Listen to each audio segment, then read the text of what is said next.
जाथों मोनसे रंजाथाव गाहाम खबर जोंनि बे मोनसे कनफारेन्सआ बोसोरे खुंजाबाय थायो आरो देग्लाय बिनि थाखाय साबसिन रंजाथाव बाथ्रा जे गथायबारि सार्केल कनफारेन्स गथायबारि सार्केल युथ कमिटि आरो गथायबारि सार्केल उइमेन कमिटिनिफ्राय देग्लायनि बे मोनसे कनफारेन्सखौ आयोजन खालामनाय जादों।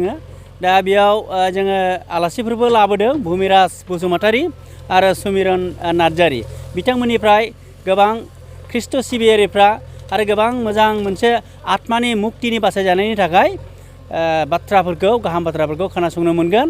जोङो आसा आरो भरसा खालामदों बे कनफारेन्सआ बोसोरे खुंजानाय बादिनो देग्लायबो मोनसे मोजांथार मोनसे मेहेर गोनाङै खुंजागोन होननानै जोङो आसा आरो भरसा खालामदों। जोंनि बे कनफारेन्सखौ जोङो 9 थारिख जानुवारिनिफ्राय 11 थारिख 2024 बे मायथाइयाव लानाय जादों। जोङो आसा खालामदों 1000 जनसो डेलिगेट जागोन जों बेखौ आसा खालामो। बेबादिनो बे कनफारेन्सनि जोहै नोंथाङा मा मेसेज होनो सानो जोंनि समाजाव?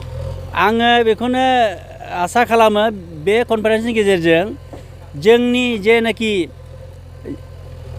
आत्मा बासायजानायनि अनगायैबो समाज बेबस्थायाव जेन' सान्थि आरो गोजोना जोंनि समाजाव एबा मोनफ्रोमबो धोरोमारि समाजाव जेन' मोजांथारै लाबोजायो आरो फोसावजायो आं बेखौनो लाबोगोन। बे जथुम्मायाव फैनायनि थाखाय नोंथाङा रायजो राजाखौ माबोरै हामथायो?